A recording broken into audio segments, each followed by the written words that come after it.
वो मिट्टी है पर उसके नाम हो जाता है दिया, और वो प्रिय क्या है? पूजा के लिए, जोत बनाने के लिए।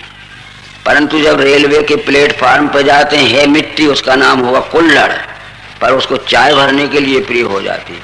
पर जब हम पौधे लगाते हैं, है मिट्टी, उसका नाम होगा गमला, उसमें हम पौधे लगा देते हैं।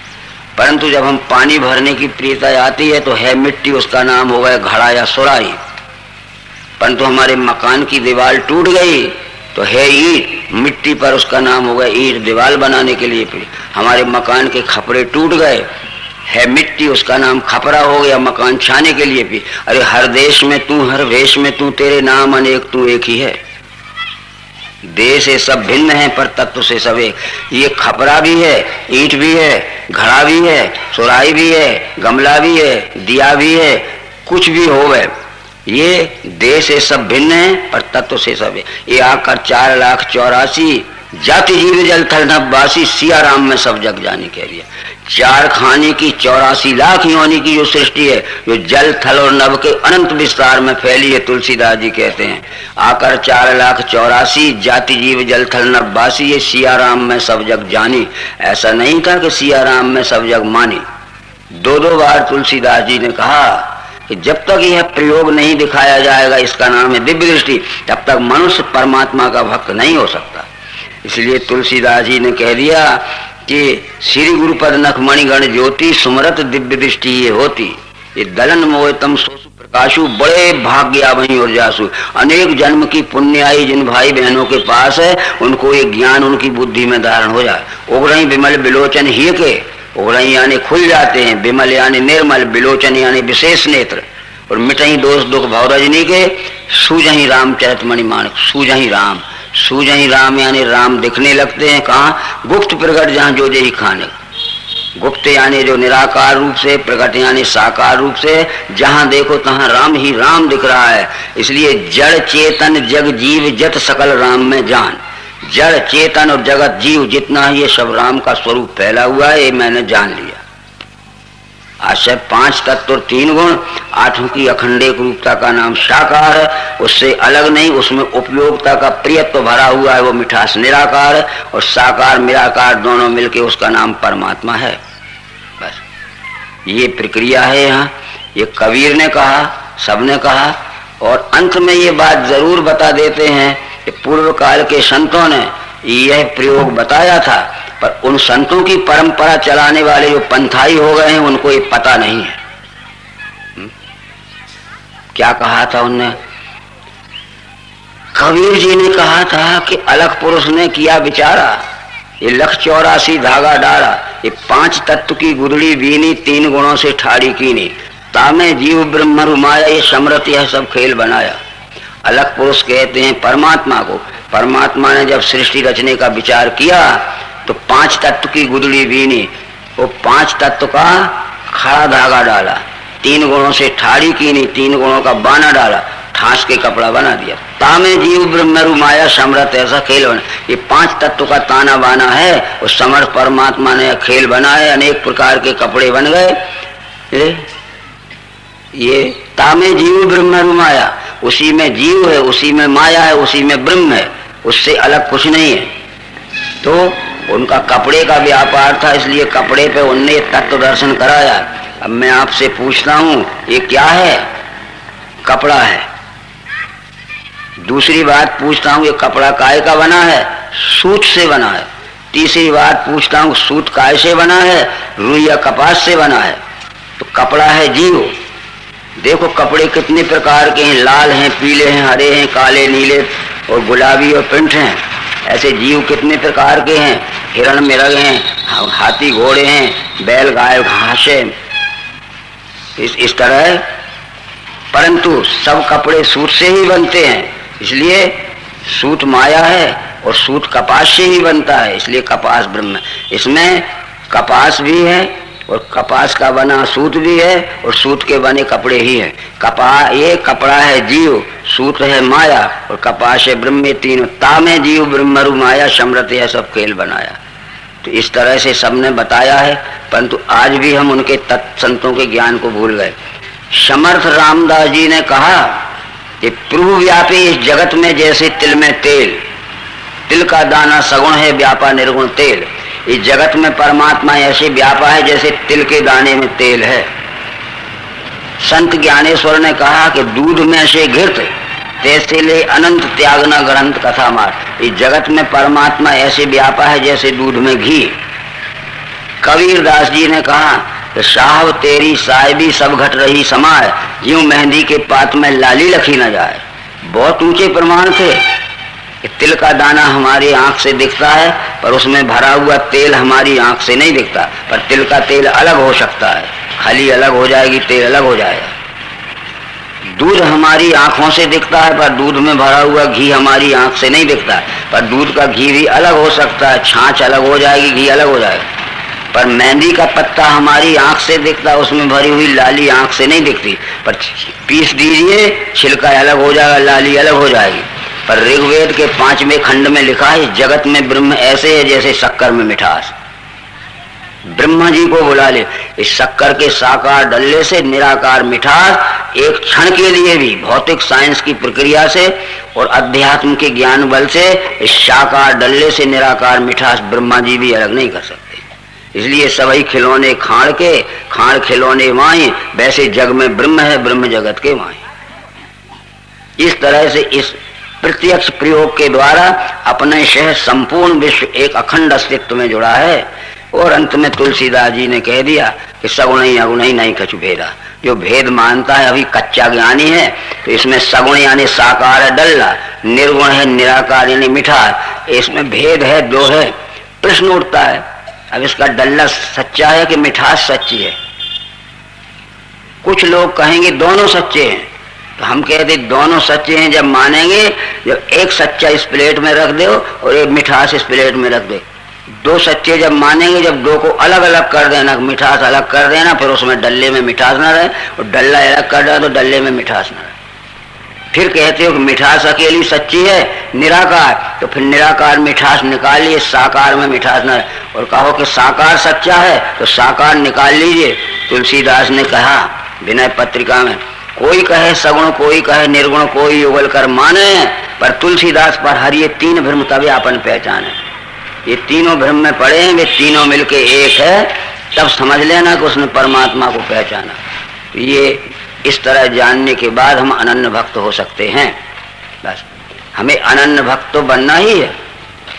पर सवेरे संक्षिप्त में बताया था कि श्री रामचंद्र जी ने जब हनुमान को ज्ञान दिया तो क्या ज्ञान दिया था? किष्किंधा कांड के 3 दोहे में लिखा है कि सो अनन्य जाके यश मति न टरे हनुमान, और मैं सेवक सचराचर रूप स्वामी भगवान।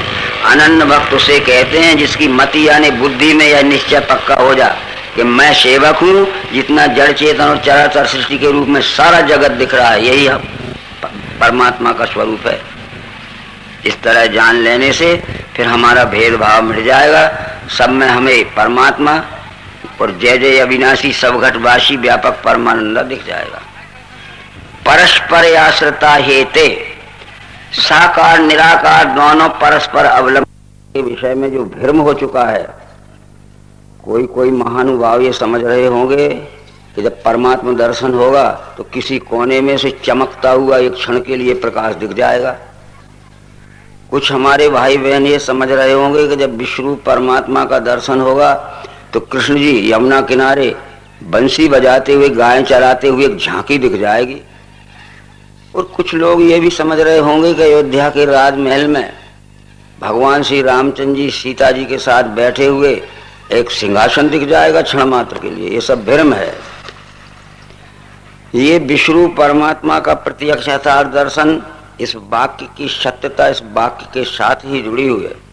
अरे विश्व तो है ही और प्रत्यक्ष है और दर्शन भी हो रहा है, परंतु दर्शन होने के बाद भी हम जानते पहचानते नहीं है कि यह विश्व ही विश्वरूप परमात्मा है। इसकी जान पहचान कराने वाली युक्ति का नाम ही दिव्य दृष्टि है, अध्यात्म विज्ञान दृष्टि है। अतः आधार है रामचरितमानस। जिन महानुभावों ने बहनों ने रामचरित पढ़ा होगा रामायण, वो कृपया ध्यान से सुने। यह बात वहाँ लिखी है। जब रामचंद्र जी के धर्म स्थापना का कार्य पूरा हो चुका, जब कार्य पूरा हो जाता है तो फिर अपने निज धाम को चले जाते हैं सब। एक बार रघुनाथ बुलाए, गुरुजन पुरवासी सब आए। रामचंद्र जी ने अपने गुरुवर्ग को बुलाया, उनके गुरु 8 थे, और सब नगर निवासियों को बुलाया, जैसे हम सब लोग आए हैं। एक बार रघुनाथ बुलाए, गुरुजन पुरवासी सब आए। सुनहु सकल पुरजन मम वाणी, कहूँ न कछु ममता और यानी। हे नगर निवासियों, गुरुवर्ग, जो कुछ मैं कहता हूँ उसको ध्यान से सुनो और समझो। किसी स्वार्थ के वश में मैं नहीं कह रहा हूँ कि मेरा कुछ स्वार्थ होगा, इससे तुम्हारा ही हित होगा। और जो अनीत कछु भाखों भाई, तो मोहे बर जाओ भय विसराई। मेरे कहने में अगर कोई अनीत हो, डरना मत, आप मुझे रोक सकते हो कि आप अनीत कह रहे हो। पर एक बात जरूर है, सोई सेवक प्रीतम मम सोई, मम अनुशासन माने जोई। वही मेरा सेवक है, वह संसार में सबसे ज्यादा प्यारा भक्त है जो मेरे ज्ञान को मानेगा। इतना कहने के बाद रामचंद्र जी ने ज्ञान क्या दिया। ये जीव आत्मा की उत्क्रांति की मंजिल को देखो, ये कहाँ से आया है और इस समय कहाँ है। रामचंद्र जी कह रहे हैं कि आकर 4,84,000 योनि भर में यह जीव अविनाशी। 4 खाने की 84 लाख योनि में यह जीव अनंत जन्म तक दुख भोगता रहता है। उद्भिज में रहा, झाड़ पेड़ में बड़े दुख भोगे इसने। कुल्हाड़ियों से काटे गए, लकड़ियों में जलाए गए, बकरियों से चराए गए। स्वेदज में आया, पानी और पानी से पैदा होने वाले जीवों में, तो मछलियों में और जलचरों में पकड़े गए, बाजार में बेच बेच के जाल में फंसा के मछलियाँ लाई गई और उनको खाए गए काट के। अंडज में आया, जो अंडा से पैदा होने वाले हैं, उसमें भी ये मुर्गी हैं, कबूतर हैं और भी जानवर हैं, पक्षी हैं, इनकी भी वही दशा होती है। मुर्गियाँ देखो क्या हाल होता है, कबूतरों का क्या हाल होता है, अंडज में भी यही हाल हुआ। और जब पिंडज में आए, जिनके पेट से बना बना बच्चा निकलता है, जिसमें 4 पांव के जानवर और सर्वोत्तम योनि ये मनुष्य है, इसमें भी हम हिरण मृग रहे, बकरी रहे, कुछ भी रहे, 4 पांव, उसमें भी मांस के रूप में काट काट के खाए गए। इतना दुख भोगा है इस जीव ने। परंतु जब इस जीव को 4 खाने की 84 लाख योनि में अनेक प्रकार के दुख भोगते हुए देखा ईश्वर ने, तो ईश्वर को जब दया आ गई, तो ये ईश्वर ने दया करके इस जीव आत्मा को मनुष्य शरीर में जन्म दिया है। ये आपने चौपाइयाँ पढ़ी होगी। आकर 4,84,000 योनि भ्रम में यह जीव अविनाशी, फिर सदा माया कर प्रेरा काल कर्म गुण स्वभाव गए। कबूक कर करुणा नर देही, देत ईश बिन हेतु सनेही। जब ईश्वर को दया आ गई, हेतु की कृपा से ईश्वर ने इस जीव आत्मा को मनुष्य शरीर में जन्म दिया। बड़े भाग मानुष तन पावा, सुर दुर्लभ सदग्रंथन गावा, साधन धाम मोक्ष कर द्वारा। ये साधनों संपन्न है, मोक्ष के दरवाजे पे आ चुका है। भटकते भटकते जैसे हम किसी में स्थान में प्रवेश करना चाहे तो दरवाजे पे आ जाते हैं, और मोक्ष के दरवाजे पे आकर भी अब भी ईश्वर को प्राप्त नहीं किया तो फिर 4 खाने की 84 लाख योनि में जाएगा और फिर कटेगा, मरेगा। ये हाल होगा इसका। इसलिए अब ये गलती नहीं होना चाहिए। जब हम उद्भिज में थे तो हमारे पास ये शरीर था, स्वेदज में आए तो शरीर के साथ इंद्रियां और मिल गई, अंडज में आए तो शरीर इंद्रियों के साथ मन मिल गया, और पिंड श्रेष्ठ मनुष्य में आए तो बुद्धि और मिल गई। ये साधन हमारे शरीर में प्राप्त हो गए। हर एक मनुष्य के पास शरीर है, और 5 तत्वों का दर्शन कराने के लिए 5 क्रियाशील ज्ञानेंद्रिय हैं, कान, आँख, त्वचा, जीव और नासिका। और अंडज में जो हमें मिला था तो हर एक वो मन भी है, जो सतरजतम 3 गुणों का दर्शन कराने वाला हमारे पास मन है। और पिंड श्रेष्ठ मनुष्य में आए तो बुद्धि मिल गई। बुद्धि मनुष्य को छोड़कर किसी युग में और किसी देश में दूसरे जीव में नहीं है। इसलिए बुद्धि नाम विवेक शक्ति का है, बुद्धि नाम निश्चयात्मिका शक्ति है। बुद्धि से ये परमात्मा को जाने। ये साधन सबके पास हैं। जब तक हमारी ये साधन मलिन रहते हैं तब तक इनका दुरुपयोग हम जीव भाव के विषय भोगों में ही करते हैं। झूठ बोलना, छल करना, कपट करना, चोरी करना, पराये घर में घुसना, रिश्वत लेना, भ्रष्टाचार करना। परंतु जब हमारी ये साधन निर्मल हो जाते हैं तो निर्मल मन जन सो मोहि पावा, मोहि कपट छल छिद्र न भावा। जिनके साधन निर्मल हो गए हैं वो परमात्मा विश्वरूप परमात्मा को पहचान कर इस विश्वरूप परमात्मा के भक्त हो जाते हैं। हमारे पास शरीर रूपी घर में ये 8 साधन है, 5 ज्ञानेंद्रियां, कान आंख त्वचा जीव नासिका, छठवां मन, सातवीं बुद्धि और आठवां स्वयं जीव आत्मा। ये 8 ही साधन क्यों हैं? ये परमात्मा का विश्व रूप 8 अंगों में फैला हुआ आदि अंत मध्य रहती विराट स्वरूप है। ज्ञान विज्ञान योग नाम के 7वें अध्याय के 4थे श्लोक में भगवान श्री कृष्ण ने कहा कि पृथ्वी जल अग्नि वायु आकाश मन और धी अहंकार यही मेरे प्रकृति के 8 अंग हैं। जो विश्वरूप परमात्मा के ये विश्वरूप विराट स्वरूप के 8 अंग हैं, उसके अंश जीव आत्मा में वो 8 साधन बन के आए हैं। इस साधक स्वरूप जीव को चाहिए कि अपने ही 8 साधनों के द्वारा प्रत्यक्ष दर्शन के साधना पथ पर चलकर अपने परम साध स्वरूप विश्वरूप की एकात्मता का दर्शन कर ले और अनन्य भक्त हो जाए। परंतु एक बात हमारे मन में आती है कि ये विश्व इतना बड़ा है, विश्व अकेले पृथ्वी लोक को नहीं कहते। ये पृथ्वी तो विश्व में का एक पिंड है, एक अंग है। सूर्य चंद्र मंगल बुध गुरु शुक्र शनि अरुण वरुण जितने भी आदि अंत मध्य में फैला हुआ ये विश्व का स्वरूप ही विश्व रूप है।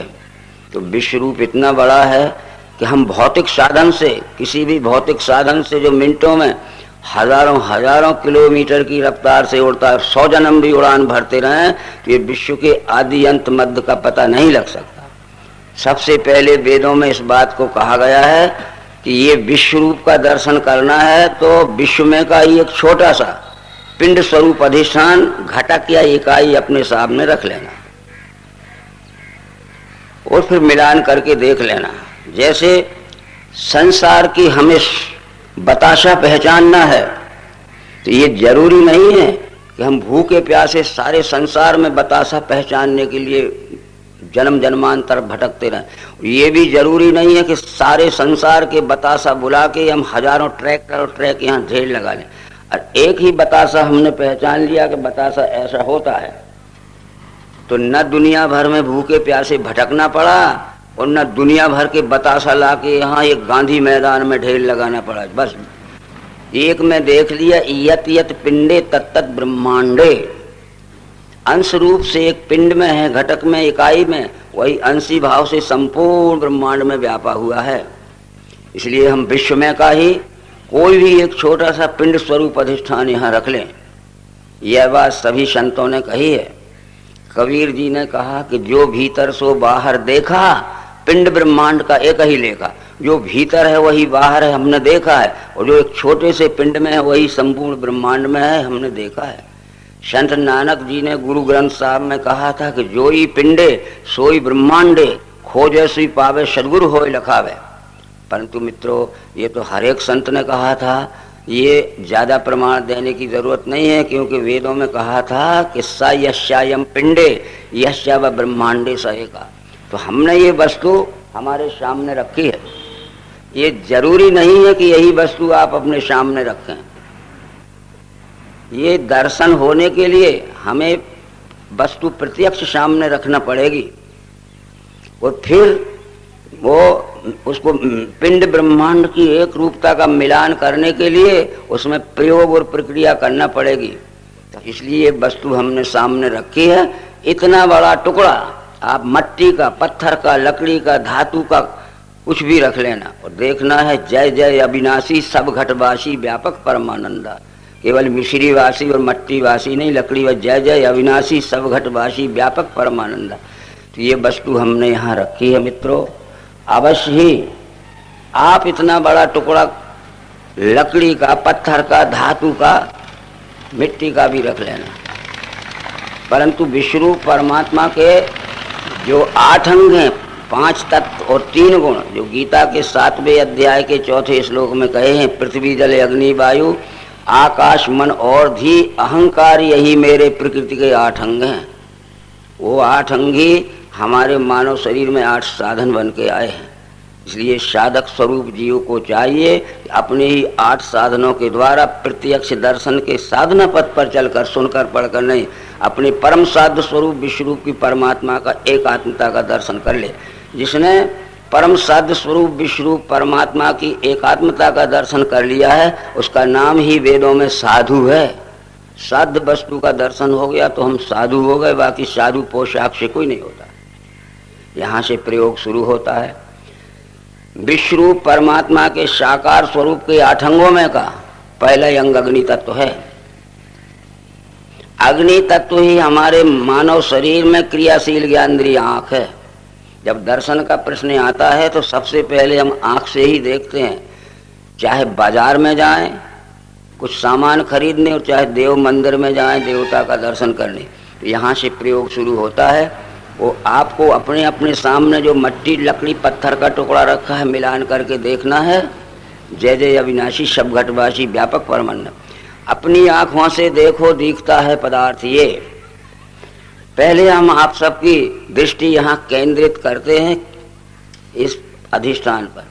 अपनी आंखों से देखो दिखता है पदार्थ ये। फिर जब हमने नजर घुमाई तो वैसे ही विश्व में सारे रूप का दिखना भरा। हमने अपनी आंखों से देखा तो ये दिखता है।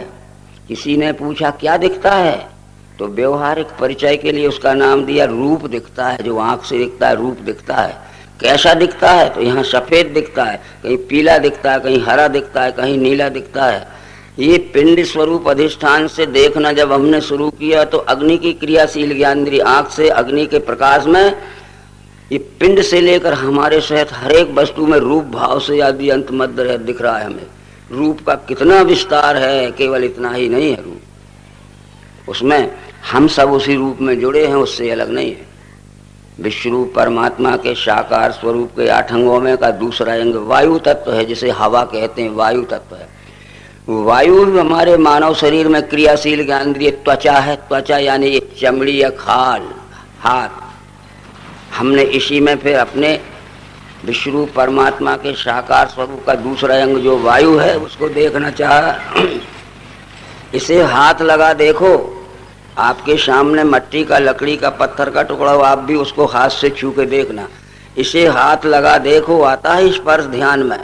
ये स्पर्श भाव सर्वत्र विश्व में है भरा हुआ, इसी टुकड़े में नहीं। इस पर वायु की क्रियाशील ज्ञानेंद्रिय त्वचा या हाथ से छू के हमने देखा तो इस पिंड स्वरूप अधिष्ठान से लेकर हमारे सहित हर एक वस्तु में स्पर्श भाव से अखंड भरा है। स्पर्श भी कहाँ तक फैला है विराट में, ये उसमें उस स्पर्श से हम भी अलग नहीं है। विश्वरूप परमात्मा के साकार स्वरूप के 8 अंगों में का तीसरा अंग आकाश है। आकाश ही हमारे मानव शरीर में क्रियाशील ज्ञानेंद्रिय कान है। जब हमने इस पिंड स्वरूप अधिष्ठान को, इसमें शब्द है स्थाई, बजा के कान से सुनो। जो मेरी तरफ नहीं देख रहा होगा और अपने हाथ से भी नहीं छू रहे होगे, सबके कानों में एक साथ एक सरी का शब्द पहुंच गया। क्योंकि हमारे सबके कान ये विश्वरूप परमात्मा के तीसरे अंग आकाश के बने हुए क्रियाशील ज्ञानेंद्रिय हैं। और आकाश का गुण शब्द है। जब हमने ठोक बजा के देखा, इसमें शब्द है स्थाई, बजा के कान से सुनो। वैसे ही विश्व में सारे स्थित है शब्द भाव भी। जहाँ तक हम रूप दिखता है वहाँ तक ठोक बजा के कान से सुन के देखेंगे तो शब्द भी आदि अंत मध्य रहित फैला हुआ है बहुत दूर तक। ना उसका कोई नाप है न तौल है। विश्वरूप परमात्मा के साकार स्वरूप के 8 अंगों में का चौथा अंग जल है। 5वां अंग पृथ्वी है। जल ही हमारे मानव शरीर में क्रियाशील ज्ञानेंद्रिय जीव है। जल की रसनम शक्ति हमारी जीव में भरी है। जीव का नाम रसना है। जीव से ये लगा देखो, आपके पास भी मट्टी का टुकड़ा होगा, लकड़ी का टुकड़ा होगा, पत्थर का टुकड़ा होगा, आप भी उसको जीव से चख के देखना। जीव से ये लगा देखो, वस्तु में कुछ स्वाद है। वैसे ही विश्व में भी है रस भाव भरा हुआ। इसी तरह से इस पिंड से लेकर जल की क्रियाशील ज्ञानेंद्रिय जीव से हमने जब चख के जीव से लगा के देखा तो पिंड स्वरूप अधिष्ठान से लेकर हमारे शहर ये आदि अंत मध्य रहित चराचर में जल भाव से रस भरा हुआ है। विश्वरूप परमात्मा के साकार स्वरूप के 8 अंगों में का 5वां अंग पृथ्वी है। पृथ्वी हमारे मानव शरीर में क्रियाशील ज्ञानेंद्रिय घ्राण है। नासिका नाक है। इसी पदार्थ को जब हमने नाक से सूंघ के देखो, आपके पास जो लकड़ी का, पत्थर का, मट्टी का या धातु का टुकड़ा है, आप भी नाक से सूंघ के देखना। नाक से सूंघ के देखो, गंध है इसमें भरा। इसी रीति लखो सारे दृश्य में गंध भी रमा। ये अच्छी वस्तु से संपर्क होगा तो सुगंध, सड़ी गली वस्तु से संपर्क होगा तो दुर्गंध, सुगंध हो या दुर्गंध हो नाक से ही अनुभव आएगा। ये जगत प्रसिद्ध 5 तत्व हैं। पृथ्वी का गुण गंध है, जो नाक से सूंघ के हम इस टुकड़े से लेकर कागज, मट्टी, लकड़ी में सब में देख सकते हैं। जल का गुण रस या स्वाद है, जो जल की ज्ञानेंद्रिय जीभ से रसना से चख के लगा के जब जल का गुण रस या स्वाद जान सकते। अग्नि का गुण प्रकाश रूप है, अग्नि के प्रकाश में अग्नि की क्रियाशील ज्ञान इंद्रिय ये अग्नि के प्रकाश में अग्नि का गुण रूप देख रही है, हमारे से सब में रूप दिख रहा है। और वायु का गुण स्पर्श है, वायु की क्रियाशील ज्ञान इंद्रिय त्वचा या हाथ से छू के देखने पे ठंडा है कि गर्म है, मुलायम है कि कड़ा है, खुरदरा है कि चिकना है, ये हमें उसका प्रकार भेद दिखेगा। तो ये इस टुकड़े से लेकर अपने सहज सब में स्पर्श भरा है। और आकाश का गुण शब्द है, हमने जब ठोक बजा के देखा तो इससे लेकर अपने सहज सचेतन में, चेतन में और जड़ में सब में शब्द भाव भरा हुआ है। ये जगत प्रसिद्ध 5 तत्व हैं, जो 5 ज्ञानेंद्रियों के सिवाय संसार में कोई भी पूजा पाठ, कोई उपाय नहीं है। ये तत्व दर्शन, 5 तत्वों का दर्शन, 5 तत्वों की क्रियाशील ज्ञानेंद्रियां जो अपने पास हैं उनसे ही हो सकता है। रामायण में ये बात लिखी है, हमने पढ़ी होगी, श्रद्धा बिना धर्म की नहीं होई, मही बिन गंध न पावे कोई। जब तक हमारे अंतःकरण में सात्विक श्रद्धा न होगी, ज्ञान ग्रहण करने लायक बुद्धि न होगी, तब तक ज्ञान समझ में आ ही नहीं सकता है। श्रद्धा बिना धर्म नहीं होई, मई बिन गंध न पावे कोई। जैसे पृथ्वी के बिना गंध किसी को कहीं नहीं मिल सकती, यहाँ कोई ऐसी चीज है कि जिसमें बास या गंध न हो, परंतु बिना नाक से सूंघे हम उस बास या गंध को नहीं जान सकते। हर एक चीज में बास है, आप सूंघ के देख लीजिए। बिन तप तेज की कर विस्तारा, जल बिन रस की होय संसारा। तप यह शब्द आया है, ता का अर्थ है तत्व, पा का अर्थ है पहचान। तत्वदर्शियों के पास बैठकर जब तक हम तत्व दर्शन न करेंगे तब तक हमें ज्ञान नहीं हो सकता। इसलिए बिन तप तेज की कर विस्तारा, जल बिन रस की हो संसार। संसार में कोई भी ऐसी वस्तु नहीं है जिसमें जल का गुण रस ना हो। तो जल तो यहाँ है नहीं, पर जल का गुण रस स्वाद यहाँ भी है। जीव से लगा देखो वस्तु में कुछ स्वाद है, ऐसे हर एक चीज में वो जल रस रूप से भरा हुआ है, स्वाद रूप से भरा हुआ है। शील की मिल बुलबुलसाई, जिम बिन तेज न रूप गुसाई। जब तक हम तत्वदर्शियों का सत्संग न करेंगे तब तक तत्व दर्शन नहीं हो सकता। जिम बिन तेज न रूप गुसाई, जैसे अग्नि के प्रकाश के बगैर रूप नहीं दिख सकता है, परंतु प्रकाश कितना ही फैला हो, ये रूप कितने ही रंग बिरंगे बैठे हों, पर जिसकी आंख में प्रकाश न होगा उसको रूप नहीं दिख सकता। आंख बंद कर ले, प्रकाश भी है, रूप भी है। इसलिए अग्नि की क्रियाशील ज्ञान आंख से अग्नि के प्रकाश में अग्नि का गुण रूप अपने सहस आदि अंत मध्य दिखता है। निःसुख बिरमन होय की थीरा, परस की रहे विहीन समीरा। स्पर्श बिना वायु के नहीं हो सकता। ऐसी कोई चीज नहीं है यहाँ जिसका स्पर्श न हो। ठंडी है कि गर्म है, मुलायम है कि खड़ी है कि खुरदरी है कि चिकनी है, पर वायु की क्रियाशील ज्ञान की त्वचा से, हाथ से छू के जब तक न देखेंगे तब तक हमें स्पर्श का ज्ञान नहीं हो सकता। और बिन विज्ञान की समता आवे, कोई अवकाश की न बिन पावे। विज्ञान यह प्रयोग है, विज्ञान यह प्रत्यक्ष दर्शाने की प्रक्रिया है। बिना विज्ञान के प्रयोग में देखिए पांचों तत्व समान भाव से आदि अंत मध्य है, चराचर में भरे हुए हैं, ये कोई नहीं जान सकता। उसकी ये जानने की यही एकमात्र युक्ति है। 5 तत्वों की 5 क्रियाशील ज्ञानेंद्रियां हमारे पास हैं, कान नाक त्वचा जीभ नासिका। तो 5 तत्वों के गुण, भूमि लकी गुण गंध से, पृथ्वी का गुण गंध नाक से जान सकते हैं सब में। रस गुण से जल भाव, जल का गुण रस, जल की ज्ञान जीव से चक्के जान सकते हैं। रूप अग्नि का गुण लगो, और अग्नि का गुण रूप है तो अग्नि के प्रकाश में अग्नि की क्रियाशील ज्ञान आंख से ये रूप हम देख सकते हैं। और वायु का गुण स्पर्श है तो वायु की क्रियाशील ज्ञान त्वचा से हम हाथ से छू के स्पर्श करके जान सकते हैं। ये बिन विज्ञान की क्षमता आवे, कोई अवकाश की न बिन पावे। बिना विज्ञान के प्रयोग में देखे ये पांचों तत्व समान भाव से आदि अंत मध्य चराचर में भरे हैं, कोई नहीं जान सकता। ये रामायण में सब लिखा है, परंतु रामायण को हम तत्व दर्शन की भक्त बनने के लिए नहीं पढ़ते हैं। जब तक दर्शन न होगा जब तक कोई भक्त नहीं हो सकता। अरे जिसकी भक्ति करना है उसकी जान पहचान और दर्शन तो हो जाना चाहिए। हम पूरी रामायण पढ़ लेते हैं और हम समझने लगते हैं कि हमने 120 अखंड पाठ कर लिए। क्या पाठ किया? ज्ञान हुआ ही नहीं। ज्ञान विहीना पशु भी समान। यहाँ 5 ज्ञानेंद्रियों का काम समाप्त हो चुका। ये अब हम आपसे पूछते हैं, ये एक है कि वो